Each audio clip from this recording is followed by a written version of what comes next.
Hi, Tania. How are you? Hi, good. Thanks for having me. Yeah, it's such a pleasure. So welcome to this series of sentientist conversations. And we've chatted briefly before, but as you know now, it's a series of conversations about what I think of as the two deepest philosophical questions. What's real? Question of epistemology.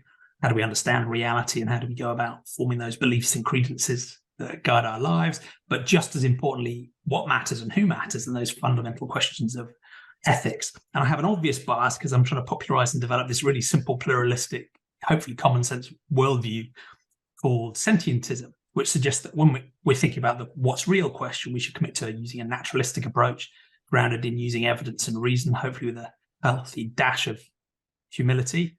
And when it comes to the moral question of who matters, the clue is in the name, that every sentient being, any being that has the capacity to suffer or flourish or to experience things, should matter in our moral system, whichever moral system we choose to apply. So I summarize it as evidence, reason, and compassion for all sentient beings.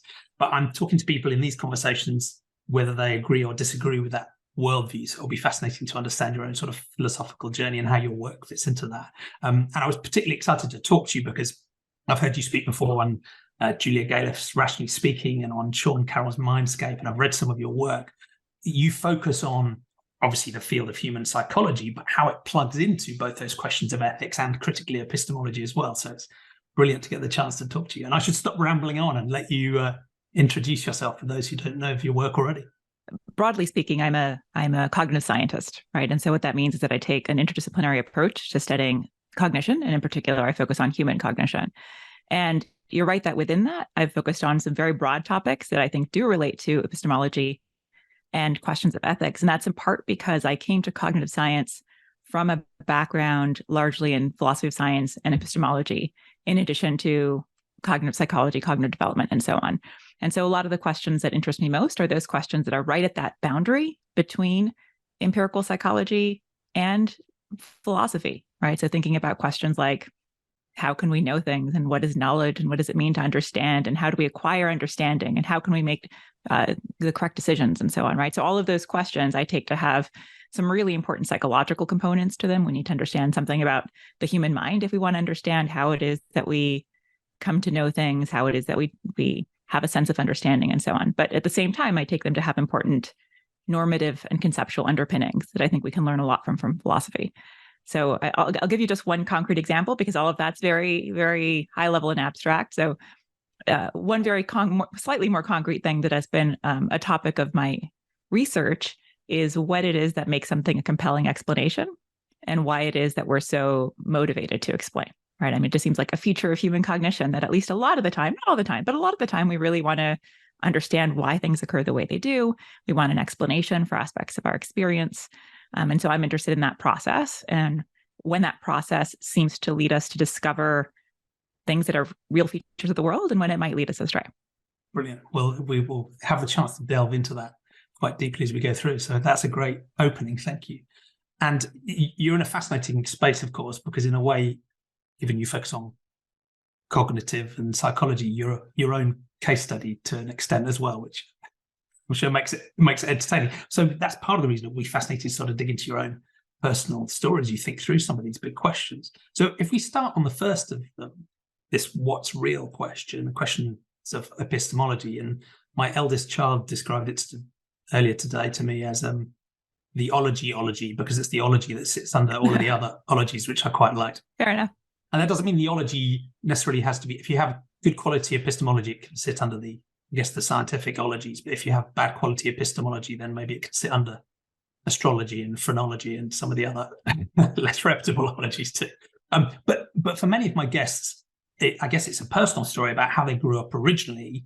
Was that in a family, societal context that was maybe more religious or supernaturally minded or mystically minded in some sense, or one that was quite naturalistic or scientifically minded, or a blend of the two? And how's their own thinking? How is it shaped by the environment, and how has it changed since, if it has? So you can wind the clock back as far as you like to. Yeah, sure. I'm happy to talk about it. And I have to confess, I don't feel like I have good insight into the extent to which my upbringing did or didn't, precisely guide the questions that I study today. And also probably because I am a psychologist, I'm deeply skeptical of my own like introspective sense of what what is responsible for what I study and why. But perhaps I can tell you some of the pieces, and maybe you or the listeners can connect some dots if they're there to be connected. I grew up in a Jewish household. I still identify as Jewish. I would say that my family was religious in the sense that that was an important part of our identity, and we participated in a Jewish community and in some of the major Jewish rituals that occur throughout the year. At the same time, I feel like theistic beliefs just played pretty much no role in that at all, right? So, I mean, it's true that if you look at the content of some prayers, they certainly talk about God. They certainly talk about occurrences that seem very, very implausible, and so on.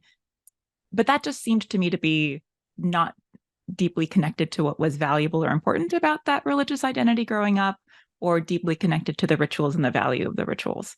And I think that might be not so atypical for a lot of the people I know who grew up as Jewish in the United States and in several other countries. I think it sounds somewhat foreign to many people I know from other religions where belief is really at the core of what it means to have a particular kind of religious identity. That's fascinating. Thank you. And from my understanding of some of the global surveys, it does seem that for most religious communities, there's a surprising proportion of people, even within those communities, that still don't hold any supernatural beliefs.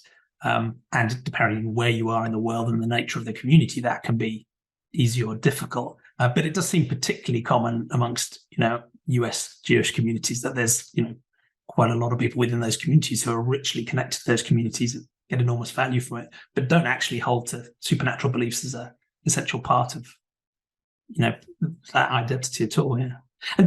And did that, as a child, did that ever feel like a source of tension for you, or was it just sort of, this is the way things are, and it felt quite natural? Did you ever sort of look at the words in the prayers or the rituals, or even reading the Bible or the Talmud or the Torah, and rub up against supernatural or theistic views at all, or was it just a background thing? Right. I think there were a few cases where it did. I mean, I think one feature of Judaism is that a lot of rituals occur in Hebrew. And so it means that you can be familiar with them and participate in them. And if you're someone like me who didn't start out particular and isn't now that deeply educated about some of the history of this, and I don't speak Hebrew. And so you're able to get to a certain point where something might have meaning for you and have ritualistic value and sort of resonate with you before you actually know what it means, right? And so I definitely had experiences of actually reading the translations and sort of being taken aback by them, like, oh, this is what I've been saying. I like the idea of this, but this is what I've been saying. And so I think I felt some tension there. I felt some tension in Hebrew school. So when I was in elementary school, I started going to a weekly Hebrew school because that's just what people in my community did. And I actually have no memory of this, but apparently I came home one day and I told my parents that I thought it was a waste of time and I didn't want to keep going. And they said, that's fine. You don't have to keep going. But what was interesting is that by the time I got to high school, I felt like I had missed out on something that might have been an interesting educational opportunity. And so in high school, I sort of sought out Jewish education on my own. And there was a local program that was for high school students where you could take classes about Jewish history and so on. I thought that sounds valuable. And so I signed up for that. And I discovered I was the only person there whose parents hadn't forced them to be there. And so it was a miserable class because no one wanted to be there. The teacher was trying to do their best. The material could have been fascinating. And so I sort of suffered through that, along with one friend who I'd managed to drag with me. So the one keen person in the class didn't actually hold central supernatural beliefs, but was invested in. Right. Yeah. Right. Right. I mean, there've been a few other points in my life where I think this has come up to some extent, right? So, for example, I had a Jewish wedding, but one of the conversations that we had with our rabbi was that we didn't want God to be mentioned, right? And so it was not a very traditional ceremony, but there is sort of like threading that needle, where on the one hand you want to preserve some elements of a tradition that's meaningful. Yeah. On the other hand, there's a question of what you can preserve and what the values are behind what you're preserving and how to do it in a way that's consistent with other values that I hold. Yeah, thank you.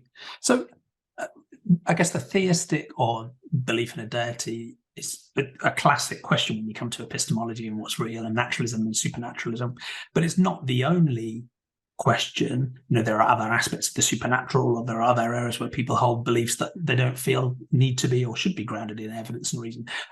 Were there any other areas of your worldview that either were or are sort of open to concepts of the transcendent or the supernatural or the magical or the mystical, or are you a sort of straightforward, boring naturalist like me? And I think I'm a straightforward, boring naturalist, but yeah, I don't really think it's boring, to be honest. I think I was about to add that qualification. I mean, the other qualification that I would add is that I have no doubt that I routinely employ, all sorts of background assumptions that I have not subjected to scrutiny, and that I could not give good evidence-based arguments for. So you're not a perfectly rational being in all respects. I am certainly not, and some of these are just sort of background assumptions we hold in the way that we maybe choose to engage with the world, right? So I in some ways have tried to cultivate the view that people are basically good, and you should try to interact with people under kind of give them the benefit of the doubt and so on. And I can give arguments for why that would maybe be a reasonable policy to hold, but can I give you arguments for why that's true? I mean, that strikes me as a sort of belief that's it's so hard to pin down. That's right. There's mixed evidence for it, but also it's just really hard to pin down, right? It's really hard to even be clear about what the empirical predictions of that view would be, such that I would know exactly what evidence to look at in order to support that view. So on the one hand, I don't knowingly hold any supernatural views. On the other hand, I don't think we'd have to think too hard to come up with things like that and many other things that I can't give as strong of as a foundation for as I would like. If you really technically challenge the evidence and the quality of your reasoning, how rock solid would it be in every domain? No, I think it's entirely fair. And I think there's maybe a couple of things here, because what we probably share is then, we share an aspiration to have a naturalistic approach. But I think one, just from an understanding of psychology, yours is enormously deep, and that I think leads you to a humility about our own ability to live up to that aspiration.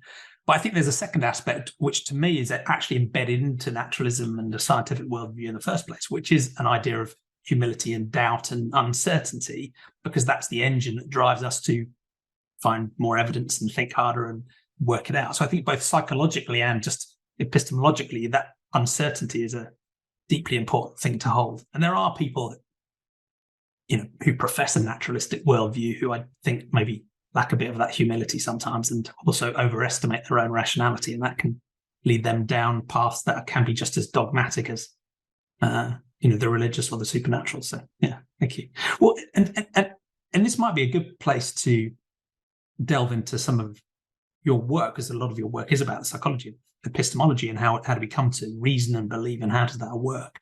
And I think normatively, we share this aspiration to have a naturalistic way of thinking. We want our beliefs and credences to be grounded in evidence and reason. But how do humans actually go about it? And how do you think about that process descriptively, writ large? How do you describe how humans generally form beliefs and do reasoning? Is there a sort of context you put that in? There is, and I should say that almost anything I say about this domain will be, very broad strokes and somewhat controversial. But I'll tell you a way that I think about it that I think is fair and captures a lot of it. I think when we first start thinking about beliefs, I think we focus on whether or not they're true, what their accuracy is, and that's certainly one function that beliefs play for us, right? So what we think is true is going to guide our actions, and it's going to guide our predictions and so on in the world. But I think what psychology has revealed over decades is that, in fact, beliefs play lots of other sorts of functional or psychological roles in human minds. So, for example, we use our beliefs to define groups. I mean, that's one of the things that religious beliefs can do. They can sort of signal who's on your side, who's in your in-group, and who's in your out-group, and so on. We hold certain beliefs to comfort ourselves. They can sort of play an emotional role. So a very well-known example of this is that most people think they're better than average in all sorts of ways. Right. Yeah. So majority of people think they're better than average drivers, and that's, under reasonable assumptions, just not possible. And, so I think if you start from the premise that the beliefs we hold don't just psychologically, evolutionarily, et cetera, have the goal of accurately describing reality, but that they have all these other goals too, to, make us feel good about ourselves, to facilitate social interactions, to create communities, perhaps to support moral behavior, and so on, then you wouldn't really go in expecting beliefs to be narrowly beholden to evidence and arguments and reason, at least in the way that I think you're understanding evidence and reason. I think we could there's some trickiness to how you define what counts as evidence and what counts as reason and so on. So with that as a background, there's going to be all sorts of things that influence our beliefs besides evidence and reason. So, for example, our social environment is going to play an enormous role in influencing our beliefs. Sometimes that might be for evidential reasons, right? So, for example, overwhelmingly people believe some of the same religious things that their parents believe.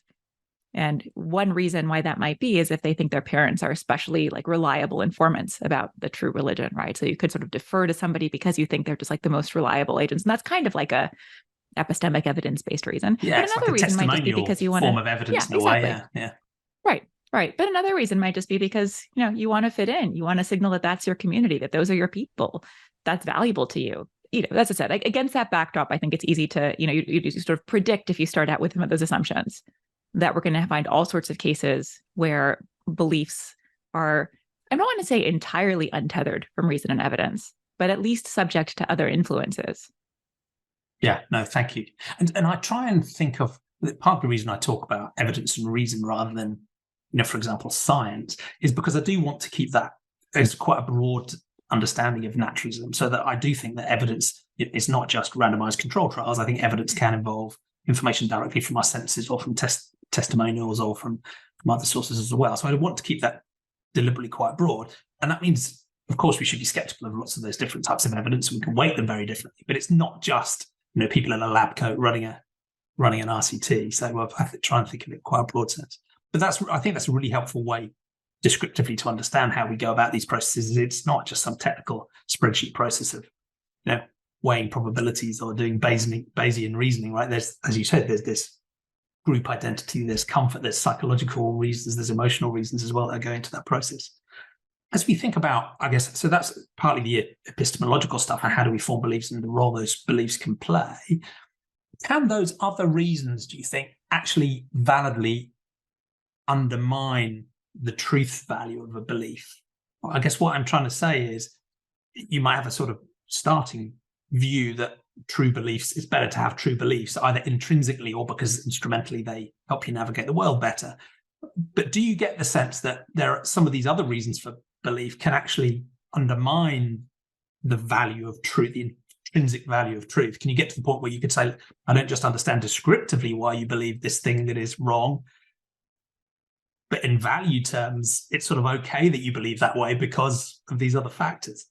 I think that's so tricky. There's this current debate, although it's has much deeper roots in epistemology, on what's called the ethics of belief. And one of the things that people are thinking about in that literature is whether or not you can ever have a moral reason to believe something or to disbelieve something, and how that would interact with the nature of the evidence that you have. So, for example, should you have a higher threshold for the evidence you would need to believe something if believing that was somehow morally problematic?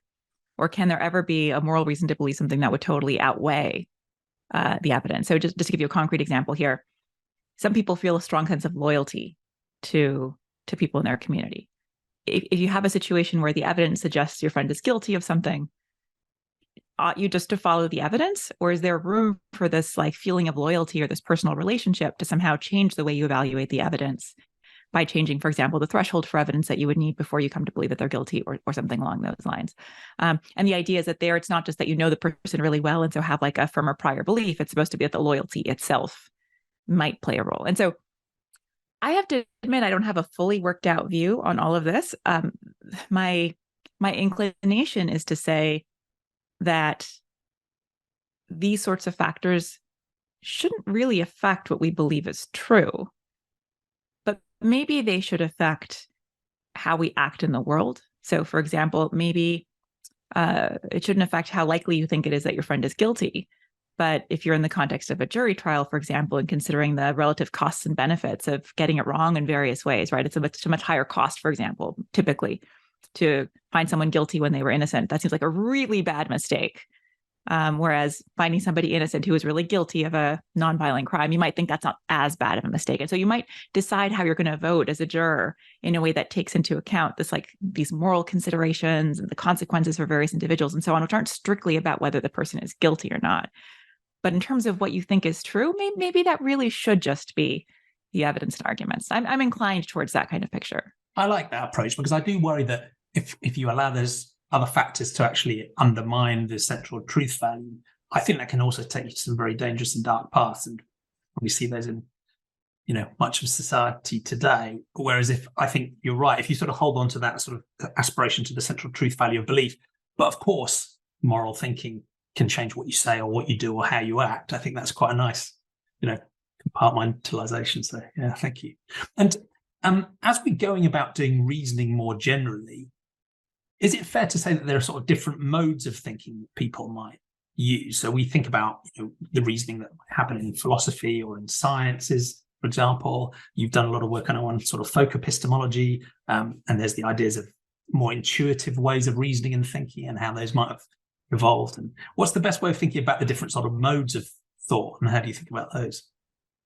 Yeah, there's a set of metaphors I find useful for thinking about this that come from a psychologist named Philip Tetlock. And so he talked about these different sort of modes of cognition that we can operate in. We can operate as, for example, an intuitive scientist.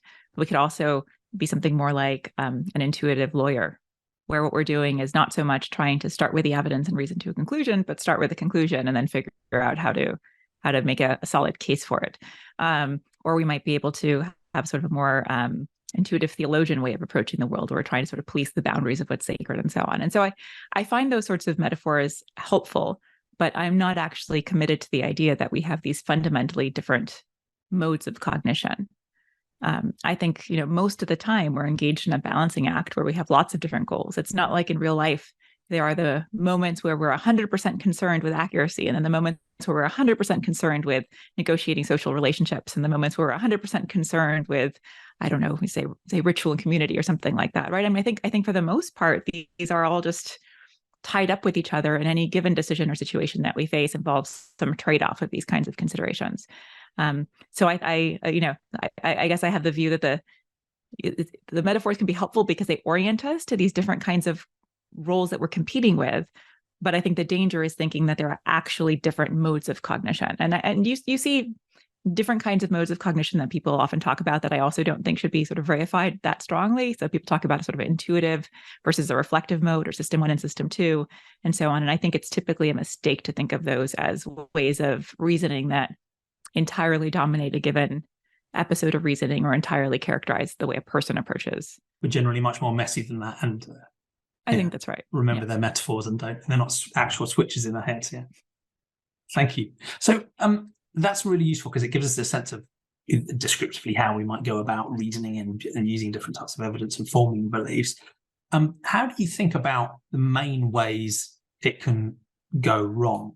And in this series of conversations, there are all sorts of different areas where people might have beliefs that we think are poorly founded.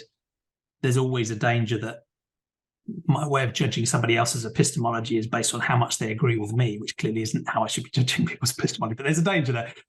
But some of the major ones we tend to focus on are, as you've implied, they're less to do with people making technical logic errors or statistical errors. They're more where someone has been socialized very strongly into a belief system, and then rather than challenging that belief system with their rationality, is using their rationality as a way of justifying it or shoring it up. So we talk a lot about religion and supernatural beliefs. We talk a lot about pseudoscience and conspiracist thinking, and we talk a lot about non-human animal ethics as well, because these are all areas where the sort of social norms can be very strong and can push their ethics, but can push their epistemology in certain directions as well. What's the best big picture way we can use to think about, how does epistemology go wrong in human thinking? What are the most common mistakes we made, assuming we're aiming at truth? I mean, one thing that might be helpful here, I think, borrow different sort of metaphors, in some contexts when we're negotiating with someone, for example, we're very attentive to conflicts of interest, right? And part of the reason we're so attentive to conflicts of interest is because we know that that's something that might give somebody a reason to behave in a way that might not be aligned with our collective goals or our own goals and so on. And so I think one thing we can think about as individual epistemic agents is if we can do that kind of conflict of interest detection or monitoring for ourselves. Because I think the cases where we do typically go wrong are cases where we have some other motivation to believe something. We have a motivation other than what's true for believing something. The motivation might be that that's how we grew up, that it feels familiar, that we want to be regarded a certain way by social community. In the case of animal ethics, it might be somebody, thinks something tastes good, and that's why they don't want to, give up a particular kind of practice.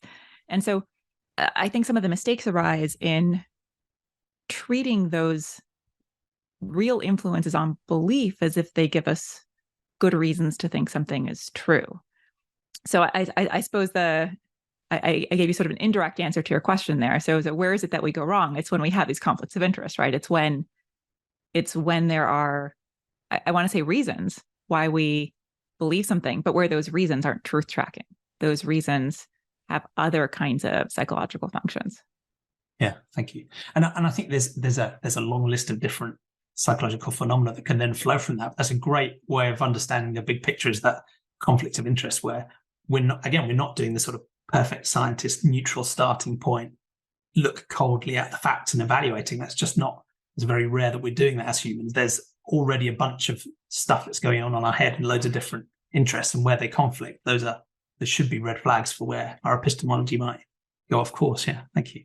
Right. I mean, I can give you another example, which is a little bit different, but is maybe interesting, and one that's grounded more in my research. So one of the things that we found is that people prefer some kinds of explanations over others.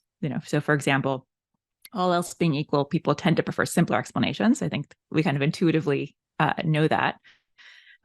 So one of the things we've done in the lab is, first of all, we have to define what we mean by a simpler explanation. So we set up cases where the simpler explanation is the one that involves fewer causes that you have to posit that are themselves unexplained. What we find is that when people are trying to explain, they seem to privilege ideas and hypotheses and possibilities that would support simpler explanations. And so that affects which kinds of patterns are salient to them and what they're trying to learn, which hypotheses they think are more likely, and so on. And in some cases, that can actually be really beneficial. So if you put people in a laboratory-created learning task where there is some subtle, simple pattern that's there for them to discover, then participants who are actively trying to explain are more likely to discover it than participants who aren't told to try to explain. But as you put them in a world where there is no simple underlying pattern, it's just kind of like a messy world, and you just sort of have to memorize the exceptions and the way things work. People who are trying to explain actually learn less well. It takes them longer to figure out the real structure of that world. And so I think that makes a more general point, which is that there can be sort of matches or mismatches between our own expectations or preferences about the world and what the world is actually like. And when those expectations and preferences match the way the world actually is, we're gonna do really well. But it's when we have those mismatches that we're, kind of in the epistemic danger zone, right? Where you might not find what you're looking for, what you want.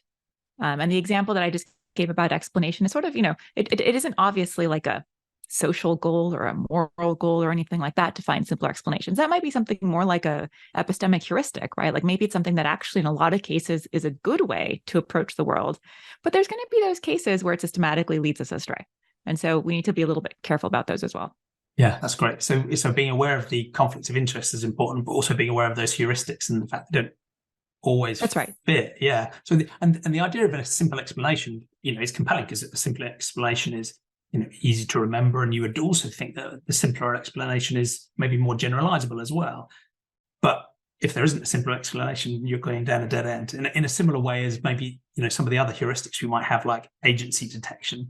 That's really useful if there is actually an agent you're detecting, the tiger in the bushes. And if there isn't an agent there, you may end up again taking a wrong turn if that heuristic doesn't actually fit the real world that you're looking at the time.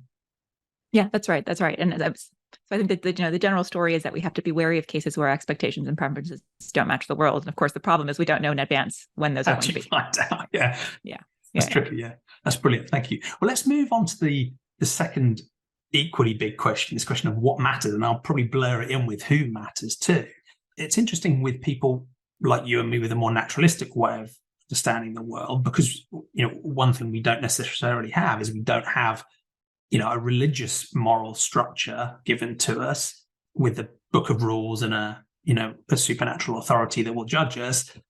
So it can be an interesting question to say, okay, well, what do good and bad, right and wrong even mean in that context? Now, in your context, you clearly had Judaism as a rich sort of cultural and community backdrop, which may have mediated that in some way as well. But I'm interested in, again, the sort of early story about how you started to think about ethics and right and wrong and good and bad, and how you think about those things. How have you come to think about those things now? Right. In terms of how I grew up, I don't feel like I remember very many explicit discussions about it. But of course, we're surrounded by people who establish certain kinds of norms and beliefs. I think a place that I can point to, which was a bit of a moral conversion, was when I was probably 17. I may have been 18. And I was friends with somebody who was a philosophy major. And he gave me a copy of All Animals Are Equal, I think is what it's called. It's an essay by Peter Singer that I think also appears in one of his books. And so I read that and I just thought, oh, this just seems right. And so I became vegetarian at that point. Yeah.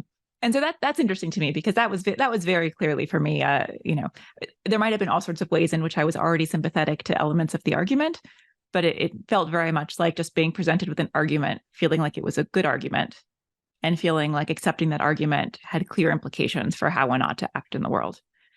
And what was that building on in your sort of background ethics? Was it about suffering and empathy and compassion? Was it about oppression and justice and fairness? Do you remember what it was that drew you to make those changes? I feel like anything I say, and again, this is where, because I'm a psychologist, I'm deeply skeptical of my, retrospective reports about my own decision-making and the actual causes of decision-making and so on. Absolutely. We reconstruct our own memories to suit us. That's right. And so take this with a big grain of salt. But I feel like, at least at that point, and I think this is probably to some extent still true now, I think one thing that really resonates for me is that you ought to make decisions based on some sort of cost-benefit analysis that takes into account all affected parties. Right. I mean, that seems to me to be like a relatively uncontroversial kind of starting point. And so if you're already, and if you have that view, then you might get certain kinds of fairness norms are going to come from that, and so on. So you can see some of the arguments that, so I'm guessing a lot of your listeners are familiar with this, but a lot of what Peter Singer was basically arguing for in this essay was that the criterion for what should count as being in your moral circle, or sort of part of your moral calculus, is having experience or sentience. And he's somebody who's very well known for having a utilitarian approach to how to think about these questions, right? And so I think both of those pieces sort of fit into that very basic idea that you should do some sort of cost-benefit analysis that takes into account the interests of relevant parties, right? So the utilitarian part is very consistent with the cost-benefit analysis. That's sort of how we should approach it. And then of affected parties. And there's a question of like, okay, well, who counts as an affected party? And that's where I think the sentience part comes in, right? So if you're deciding what's an ethical food choice, do you count the suffering of the animals who might have been involved in factory farming and so on? So I think I already had the sort of prerequisites such that when that was presented, I thought like, oh, well, of course, animal suffering should be part of the calculus. Like that's just clearly bad. Yeah, that makes sense. But that was building on a starting point that already thought we should take account of the interests of all affected parties. And then your definition of who could be an affected party just got blown apart. And one, I think it's frustratingly unusual, we'll come back to this later on, to read an essay or read a book or listen to a lecture with an ethical argument in it and make a change. Lots of my guests are this sort of weirdo. I mean that in the kindest way, right? Where they're just like, well, and I read it and it was obvious and I did it. Yeah. Whereas my journey personally was much more frustrating and painful and long. That backdrop of considering the interests of others, for me, is almost the essence of any sort of common sense morality. If you put a divine command theory, or you put sort of nihilism or egoism or a sort of relativistic approach to one side, and I think we should, that idea of morality being about whether and how we care for others seems to be sort of pretty obvious and pretty solid. And I think that runs through almost whichever ethical system you then choose to apply, whether it's more consequentialist or utilitarian or a feminist care ethic or a virtue ethic or a deontological ethic, whatever those systems are, and I'm not really qualified to pick one, I tend to stay pluralistic. That central question of should we care for others and who should we care for seems to be quite essential to ethics. But most of the other humans on the planet will answer this who matters question in a radically different way, and it's often subgroups of humans, let alone all humans. So to have that sort of key moment where a light goes on and you start thinking beyond the human species is interesting. Yeah, like you say, sort of central to the theme of this. And again, how did you think about non-human animals before that point? Did you have companion animals at home, or was there any other sort of affinity or connection, or was it just the Singer essay and then the sort of logical argument? I would not say that I'd been particularly exposed to arguments about extending ethical concerns to animals. I was also ignorant in the way that I think people typically are ignorant about the actual conditions of factory farming and where a lot of our food comes from. My mom's pescatarian, and so I grew up in a household where a vegetarian diet was not anomalous, right? So it was already, even though for her it was, I think, largely it was partially, I think, ethical reasons, but also largely more just like nutritional reasons that she was pescatarian. But I think one of the things that did mean is that, whereas I know a lot of people who become vegetarian or vegan and they go back to their households and the reaction is like, but what do I feed you? How do you eat? And I grew up in a household where it was just a given. Of course, you can have a healthy, balanced, vegetarian or vegan diet. And of course, my mom would even know how to cook that. So I think that meant at least that part of it was familiar. But in terms of the animals, I mean, I guess I would just say what I think is a sort of common sense extension of sympathy that I think a lot of us do experience, which is, I grew up in a community where if somebody had kicked a dog in front of anybody, like everyone would have been outraged, and then they would have gone to eat their hamburger, right? But there would have been that moment of outrage first, right? And so I think there is, there is that I think, if anything, most of us start out with and perhaps lose as a result of some of our experiences. Maybe for me that was not lost to the same extent. And one of the other themes that comes through this series of conversations is people going through quite big transitions in answering both of these questions. So for some of my guests, they've had a really challenging transition moving away from a religious or a supernatural worldview to one that's more naturalistic. So for me, that was pretty easy. For some of my guests, it's been extremely challenging and very difficult for many reasons. But sometimes there's a parallel on this question about extending our moral scope as well, because it can almost feel like a similar sort of transition from the default human world and how we think about non-human animals and how we think that, for example, animal agriculture and other forms of exploitation are just normal and acceptable, to a sort of revelation where our eyes are opened and we try and make a change, but the social norms often are constraining us and making it hard. But it sounds like that, because I understand you went vegetarian and you've been vegan for quite a few years now as well. It sounds like those transitions were reasonably easy for you, but certainly at home. But how did it feel? How did it feel socially? Were those difficult things to work through? I'd say the transition to being vegetarian was not particularly difficult. I mean, it also aligned for me with going to college and having more control over what I was eating and so on. And also I, in part because of when and where I've lived, accommodating a vegetarian diet, it hasn't been that anomalous. I was in California at the time, and so on. When I became, I would say the boundary to vegan, and I will admit I'm mostly vegan. I'm not 100% strictly vegan, is a little bit more complicated for me. And that's in part because I do think a lot of these decisions are cost-benefit analyses of various kinds. And I have a really hard time figuring out how to trade off considerations of, the ethics of what I'm eating versus convenience versus what's most healthy, versus considering the social impact on my kids.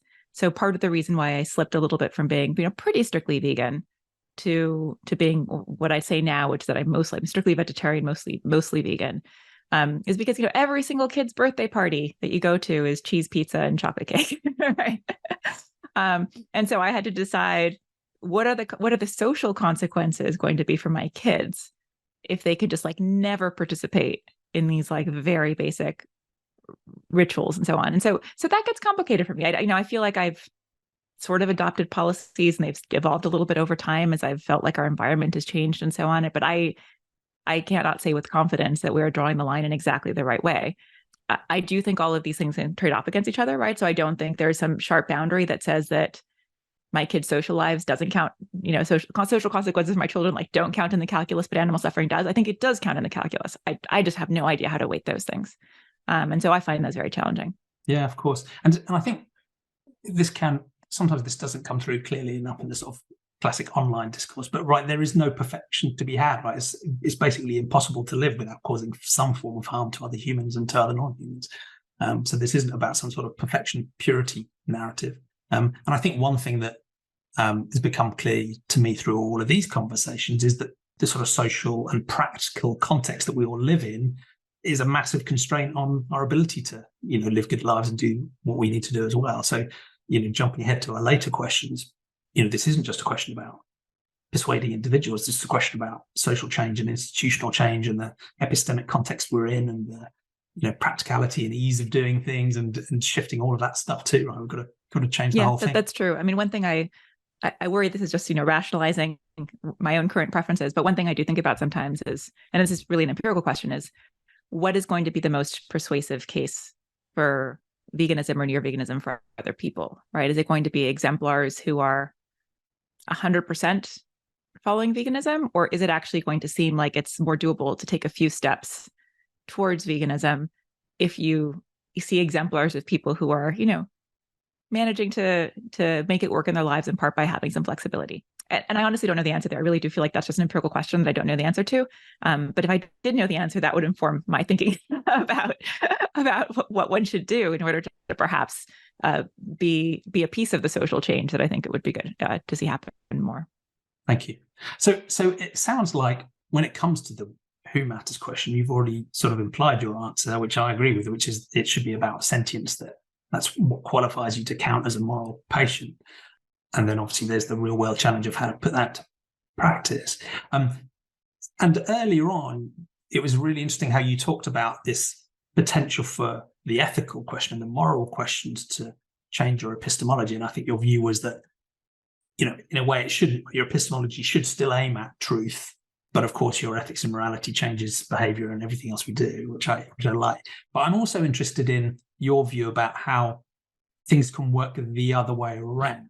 So particularly in some of these spaces, whether we're talking about, religious modes of ethics or non-human animal ethics and veganism, most of the conversations I have around those topics, interestingly, aren't actually ethical debates. So there are people who will say, look, non-human animals just don't matter, or I just don't care. That's fairly rare. Most of the conversation actually goes back to epistemology, even though it's being driven from the need to justify a moral stance. So most of the online discourse about, whether it's ethical to consume animal products is about, are animals sentient? Do they suffer? Can farming be humane and sustainable, and so on and so forth? So from your work, how do you think that people's moral and ethical stances can be used to warp their epistemology, or vice versa? How can their epistemology warp their ethics? Because it does seem like there's quite a rich interplay. These aren't two completely distinct fields of human thought by any means. And I guess as part of that, do you think of how people reason and believe when it comes to facts is different from how they reason and believe about their ethical stances? Is it a sort of common process? Sorry, I've asked about 9 questions in there, so I'll try to answer. Make some sense of it if you can. Sorry. Yeah, let me start with just empirically. What do we know about the relationship between people's moral views and their factual views? And there's some research I've done and a lot of research other people have done as well that I think speaks to that. So one thing that I've done with collaborators in my lab is look at whether or not people think moral considerations should influence what people believe and how. And what we find is that there's variation across people, right? So not everybody has the same attitude towards this, but many people think that moral considerations should influence what somebody believes. So for example, if we go back to the scenario where a close friend is accused of some crime and out of a sense of loyalty, you feel like maybe you should give them the benefit of the doubt. A lot of people think the friend should give the friend the benefit, should give the accused party the benefit of the doubt. They should believe that they're innocent. They are justified to believe that they're innocent because they have this moral reason to believe that they're innocent. So empirically, many people have that view. We also find that to the extent people feel like they have a moral reason to hold a belief, they believe it despite taking themselves to have less evidence for it. And what's interesting there is the range of beliefs for which that holds. So you do find that for things like belief in God, right? So to the extent somebody thinks that believing in God is a morally valuable belief to have, they're less likely to necessarily think that they have enough evidence for God to think that evidence on its own would justify belief in God. But you also find that for beliefs like other animals being sentient, right? So that's a proposition. It's really hard to think about what would be, definitive evidence for what, for whether or not reptiles suffer. I mean, for that matter, what counts as, really clear evidence that anyone who's not our own ourselves suffers, right? And so those are just difficult things to show. And that there too, to the extent people think that it's morally good to hold that belief, they might hold it to a lower evidential standard. So that's what we found in my own research. But just to flag a few of the many, many other findings out there in the literature, with regard to animal ethics, for example, you do find that people who just ate meat or who eat meat will often downgrade the properties of the organism that they just ate, right? So are less likely to attribute certain kinds of sophisticated cognition or sentience to a cow if they just ate beef and so on, right? So that does suggest to me that you get these influences in the other direction, where you sort of start with perhaps the view you want to be justified, and then you fill in the factual conditions that you need to be true in order for you to feel okay about your actions. I mean, I think we do that more generally, not just in the moral to factual direction. I think in general, one of these conflicts of interest is that if we want to engage in a particular behavior for whatever reason, we're going to tend to want to hold the beliefs that make that behavior justifiable, right? And so there's going to be a potential influence there. Yeah, and it's, as you said before, right? It's not just evidence going into this process, right? There's those motives and the conflicts and the different interests, but there's also that moral weight of, if I have enough moral weight to believe something, I don't need as much evidence to believe it. It's a much richer picture. Yeah, thank you. So the final question we like to ask is just as broad and maybe even more difficult to answer. So we've answered what's real with the sort of let's take a naturalistic approach and have some humility about how we apply that and our ability to apply it. We've answered the who matters question with ultimately every sentient being should matter. So we've got sort of epistemological framework and an ethical scope too. In that context, the final question is, how can we make a better world? In a way, I have this sort of breathtakingly naive view, which is that if we think about all of certainly the human-caused problems in the world today, at their root seems to be either an ethical failure of some sort, and that we're excluding some other beings, human or non-human sentient beings, from our moral consideration, and we're just not caring about them as we think about how to act and operate in the world. So we've made an ethical mistake in our scope, or we've made some form of epistemological error. We've just understood reality wrong. That might be, thinking that pigs aren't sentient, or it might be believing that a deity has ordered us to do something immoral, or it could be some QAnon conspiracy theory, or some of the factual misunderstanding about the world that then leads even good people to do terrible things. So that's part of the context for the sentientism idea, is that if we can persuade everybody to use evidence and reason, that doesn't mean we'll be right, but it gives us the best chance of getting closer to reality. And if we can have a moral scope that includes all sentient beings, we won't be excluding any valid moral patient. So thereby we'll be able to solve all of the world's problems. So that's the breathtaking naivety, because as has been really clear in this conversation, right? Yes, there's epistemology and it's important, but we're deeply flawed beings that are not epistemologically perfect by any means. So even if we have the right aspiration to a naturalistic epistemology, it doesn't mean we're going to get it right. On the ethical front, it's fine to include all sentient beings, but it leaves a complete, massively complex morass of conflicting interests and difficult moral trade-offs, and even completely different ethical systems about how to take difficult decisions as well. So, even in those two ethical and epistemological baselines, there's so much still to work on.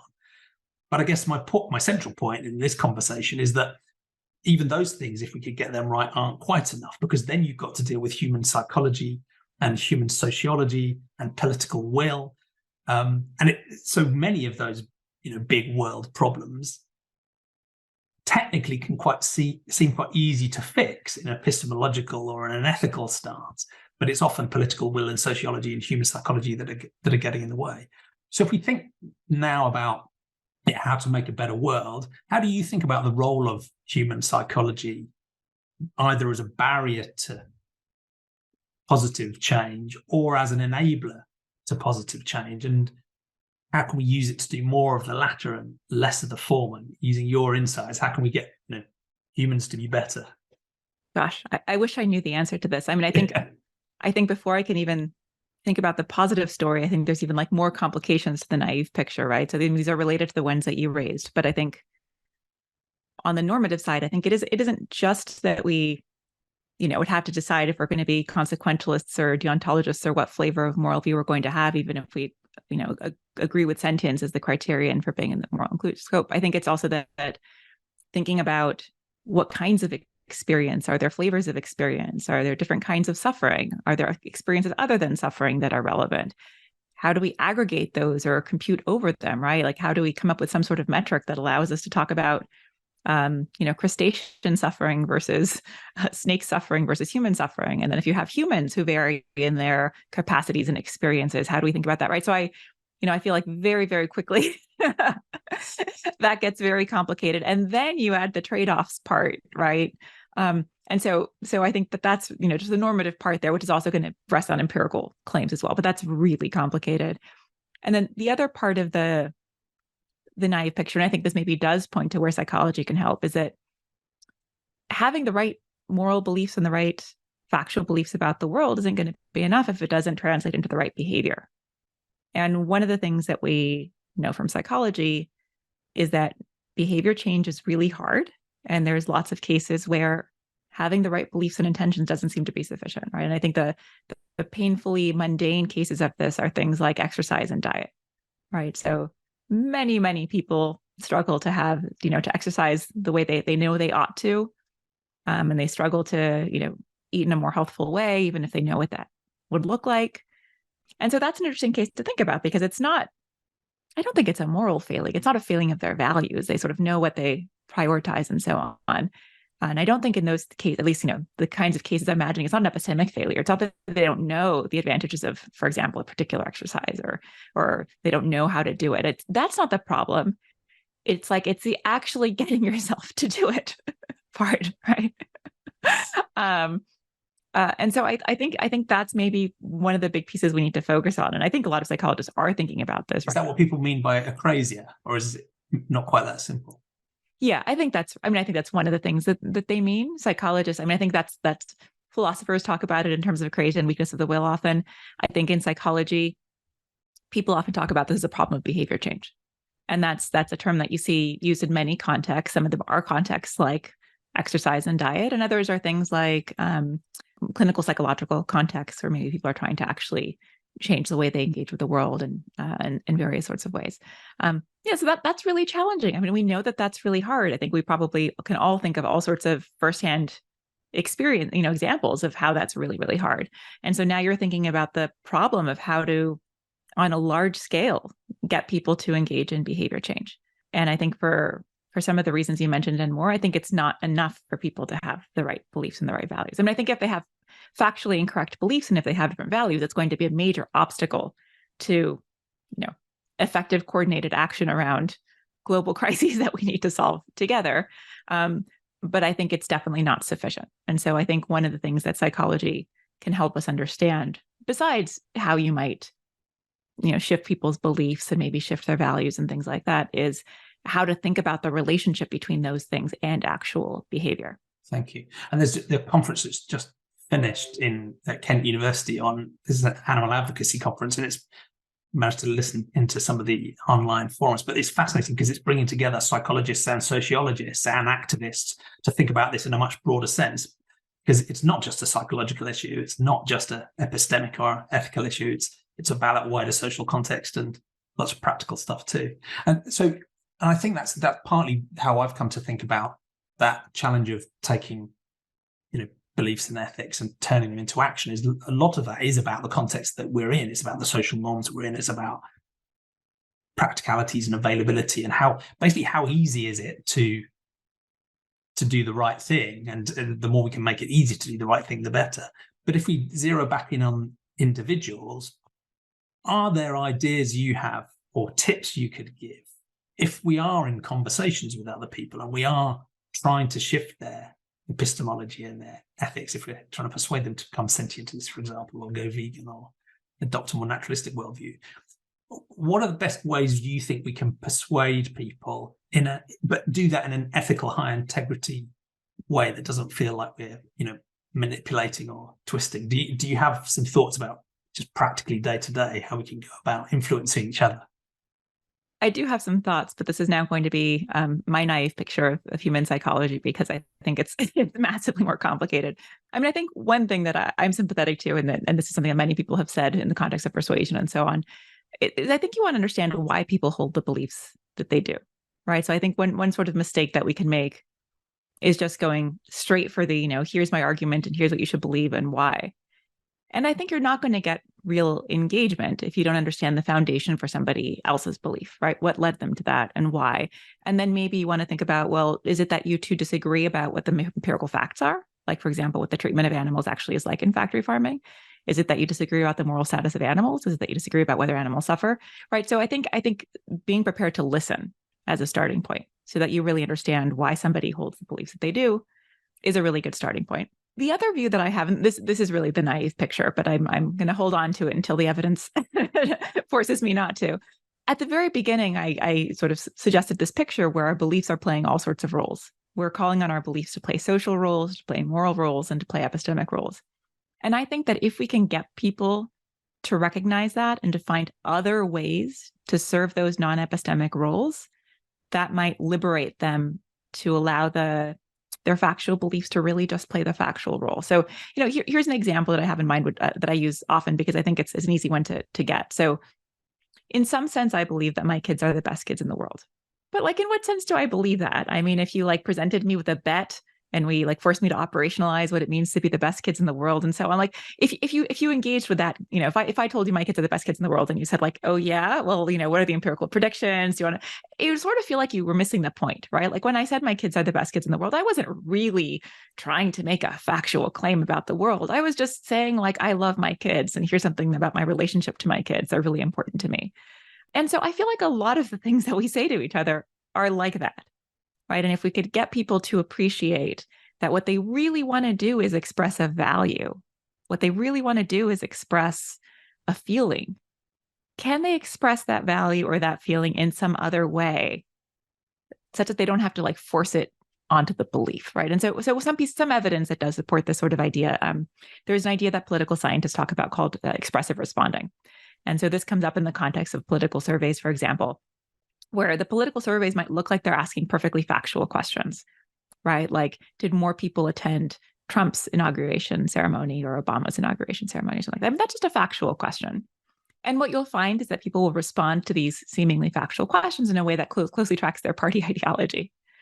But part of what's going on, as suggested by this literature, is that, if you only give people an opportunity to express something that's really important to them through that factual question, they're going to use that factual question to basically tell you, I like Trump or I don't like Trump or something like that.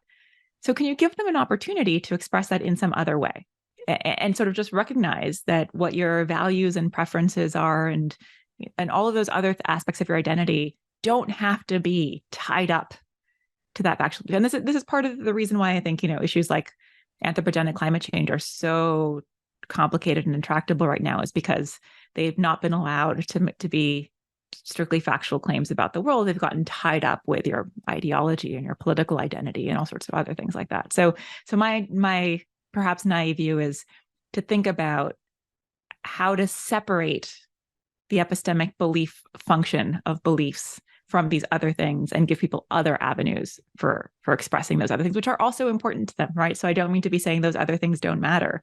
They do matter. I think they just don't belong in our factual beliefs. Yeah.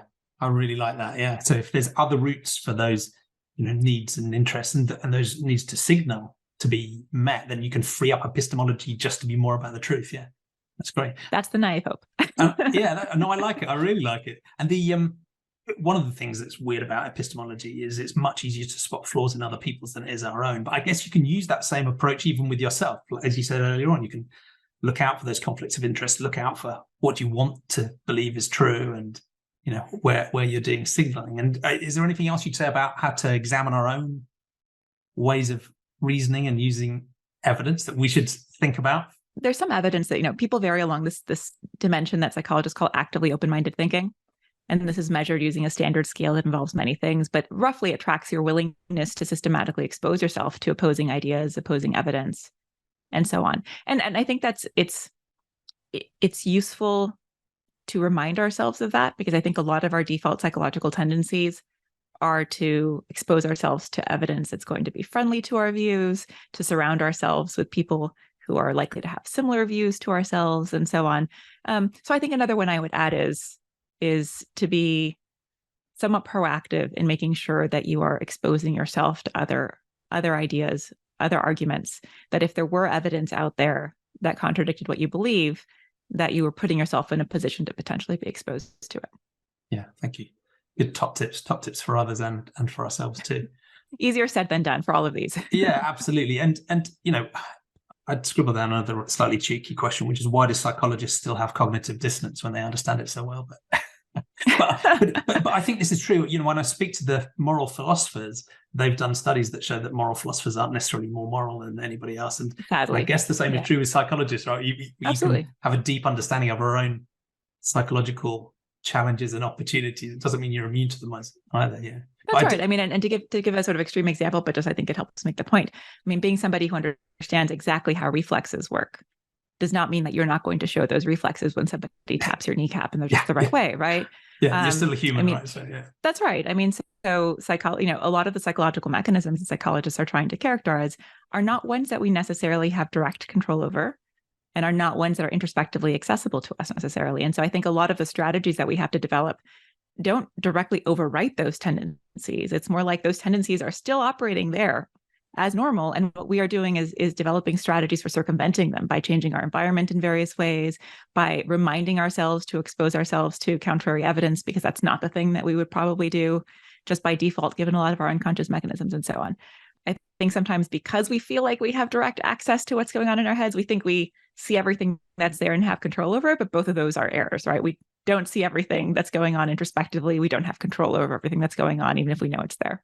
Yeah, absolutely. No, sobering and important observations. Thank you. And I think as long as people don't start to think of things like acrasia and cognitive dissonance and some of the other psychological patterns we thought, as long as people recognize that cognitive dissonance is something we should be trying to resolve rather than using it as an excuse, while being kind to ourselves that we're not in control in that sense, and that so much does depend on our social environment, our wider environment, then maybe there's a path through.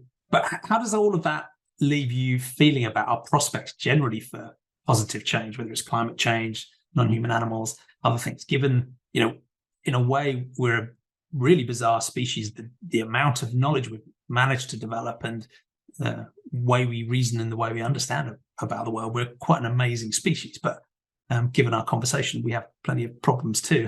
How do you think about our prospects of finding a positive path forward, given our limitations? I would really, really like to be optimistic. I'll tell you one thing that I see is that worries me. And I think I've thought about this more in the context of climate change than I have animal ethics, but I think similar issues apply there. In the context of climate change, how are we going to make progress? One type of progress is going to be presumably technological, involving the natural sciences and so on.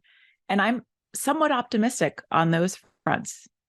But then another type of progress is going to involve the human part of collective action and changing individual behaviors. And I'm less optimistic on that front, in part because I think it's a really hard problem, and also because I don't see people investing in that. So maybe the COVID-19 pandemic is a good example of that. We saw large-scale immediate investment in the relevant natural science, right, to develop a vaccine, to understand what was going on. I don't think we saw anything close to that in terms of large-scale investment in the psychological, sociological, political things that we would need to understand in order to be able to navigate something like a future pandemic effectively. So part of the reason I'm not more optimistic is because I do not see governments, making the investments in social scientific infrastructure the way that maybe is sometimes made in natural scientific or medical infrastructure and so on. But I think it's going to be just crucially important to the kinds of issues that you're thinking about.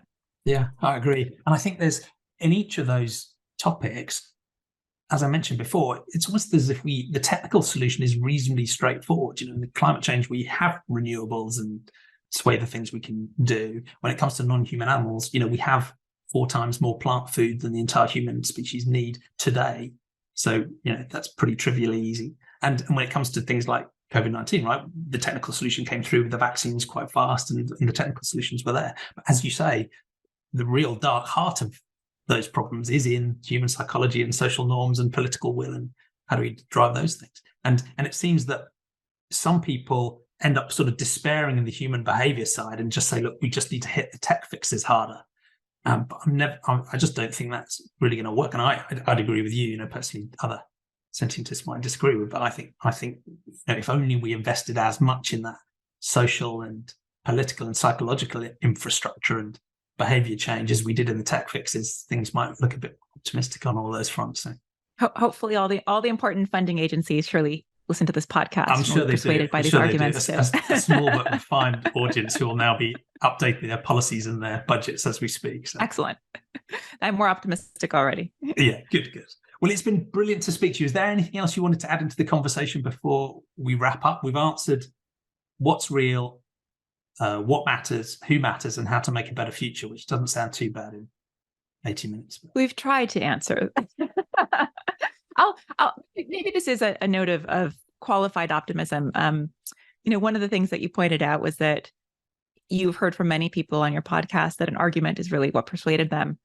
At the same time, it seems like, and psychological evidence suggests this, that arguments just really are not very effective. And so I wanted to share one piece of data from a recent study in my lab where we wanted to see whether or not taking a moral philosophy class had any impact on people's moral views, and if so, how it changed their moral views.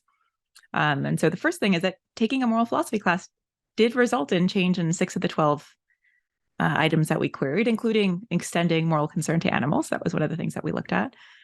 So that's promising, because I think it suggests that maybe even if an isolated argument is not enough, maybe sustained engagement with arguments and evidence, maybe over a longer period of time, maybe that really does have an effect. But what was interesting is that the main predictor of whether or not someone would shift their moral views was the extent to which they decreased their reliance on their initial intuitions and emotions in how they answered that question. Right. So at the beginning, we asked people to what extent their answer was based on reasoning and analysis, to what extent their answer was based on a more emotional or kind of reaction. And so I think one of the things that happens from a certain kind of education and engagement with reason and evidence is that you start to question your just immediate default intuitive reactions to things, your immediate emotional reactions. You maybe realize that those are not reliable guides to what's true in many important domains. So I think maybe there's an optimistic lesson there, right? It's one argument's not going to do it, one piece of evidence isn't going to do it, but maybe longer term sustained engagement can have systematic effects, and maybe not through the obvious mechanisms, but in these more indirect ways that might nonetheless shape views and hopefully behavior. Yeah, I agree. And that's a great hopeful note to end on. And I think even if you look back through human history, it's obviously a god-awful mess with steps backwards as well as steps forward. But there are examples where ethical arguments and epistemological arguments and then the social norms that have shifted have driven us to make some positive changes remarkably quickly. So yeah, there's hope. It always feels too slow for the people who are trying to push it, but it's reassuring that we shouldn't give up based on that research anyway. Yeah, I like that as a point to end. Thanks for this conversation. It's been a lot of fun. That's great. Thank you. What's the best way of people following you, keeping up to date with your work? You do a bit of social media as well. Well, you can find me on Twitter at Tania Lombrozo. If you're more interested in my research, then cognition.princeton.edu is my lab website, and that will have the original journal articles and all of those sorts of things. That's brilliant. Well, it's been wonderful to talk to you and learn about your philosophical journey and how your work fits into the big questions we ask on the Sentientist podcast. So thank you so much. Yeah, thank you for having me. Yeah, take care. Stay in touch.